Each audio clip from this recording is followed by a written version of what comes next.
Well, a controversial congressional redistricting bill is headed to the governor's desk after passing the Senate on Friday. Democrats claim the Republican-led effort took race into account when redrawing the lines, accusing them of breaking up minority populations to lessen their voting power. Republicans say they never took race into consideration when creating the new congressional map.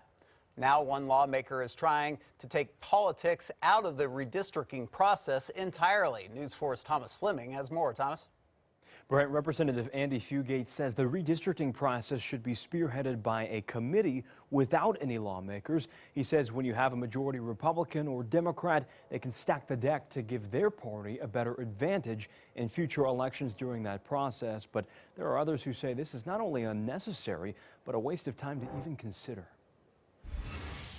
This is the same game that's been played over 110 years. Representative Fugate wants to establish an independent commission that would be tasked with redrawing the new congressional and House and Senate districts following the coming census in 2030. If you ask the people of Oklahoma, they would tell you that they don't think that politicians should be choosing their voters.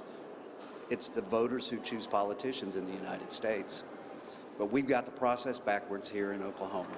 He filed the resolution on Monday, and because it's related to redistricting, it could theoretically be heard during special session before its end on the 26th. But it was left unheard in the House Redistricting Committee earlier this week, making that unlikely. Representative Justin Humphrey says it's something he would not support. I don't think that it would be necessary. And there were plenty of opportunities for Democrats or anyone else to make their input known. We had opportunities for the public to come out. He says the criticism they've received from Democrats is just part of any political process when you have a clear majority in both legislative chambers. And I suspect that when the Democrats had control of the House and Senate, that it was done similar. And I suspect that Republicans jumped up and raised Cain then. And I suspect that now Democrats are not happy with the process.